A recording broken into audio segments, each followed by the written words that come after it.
berikutnya adalah perubahan konservasi. Saya ada 2 hal yang dilakukan di Jawa Barat hari ini, termasuk mungkin dalamnya sukun dan kopi, adalah ini tanah-tanah perkebunan di KSP-kan pada orang yang baru belajar wisata. Akhirnya nggak jelas. Dia lagi latihan menjadi pengusaha di bidang kepariwisataan. Baru latihan. Akhirnya dia dapat konsensi KSO 300 hektar, 20 hektar. Gak karu-karuan. Coba lihat dari kerja saya dulu. Ciwidey bagaimana berantakan hari ini. Kemudian Puncak, kalau saya tidak ngotot-ngotot, hancur itu.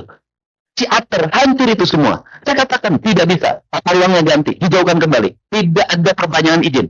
Yang ada saya evaluasi izin, saya cabut, dan kemudian saya bongkar bangunannya. Kenapa? Saya melihat implikasi ekonominya mahal. Bencana di hilir. Kekurangan air bersih. Dan kemudian kita ini punya pemahaman, kalau lihat karet, lihat tes, selalu ekonomi tidak menguntungkan. Menurut saya tidak.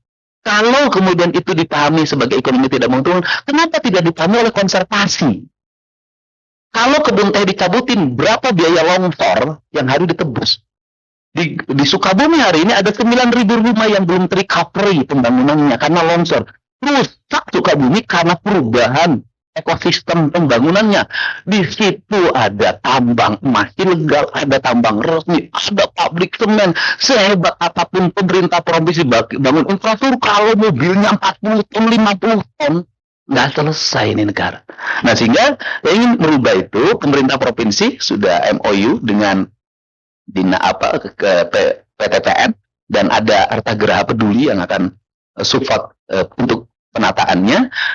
Yaitu kebun teh akan kembalikan lagi menjadi kebun teh dan dibiayai oleh provinsi. Kemudian ditanemin pohon kopi di jangka panjang. Petaninya itu garap di situ sampai dia memetik, dan itu nanti ada biayanya. Kemudian saya ingin merubah seluruh rumah peninggalan dulu, bedeng-bedeng yang di perkebunan itu menjadi rumah-rumah berdesain arsitektur bambu yang itu berorientasi ke pariwisataan. Saya ingin berbuat adil. Kebun bambu yang diurus oleh peta atau kebun yang diurus oleh petani yang miskin itu, panorama jadi dinikmati oleh investor, hanya jual cottage dia kaya makin kaya. Tapi mereka pemetik itu nggak dapat apa-apa. Padahal mereka yang merawat pantai selama berpuluh-puluh tahun bermiskin. Maka saya hari ini sudah mengarahkan membangun beberapa rumah.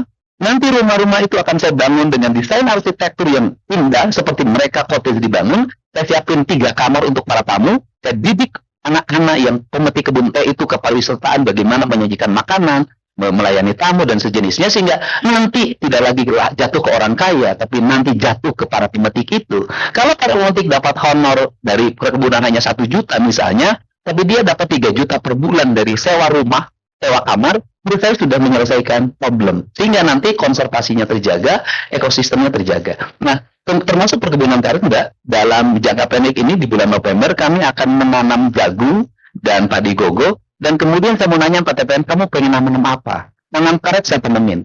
Saya butuh dari kebun karet bukan getahnya. Saya butuh dari kebun karet adalah ekosistemnya, air yang terjaga, udara yang bersih.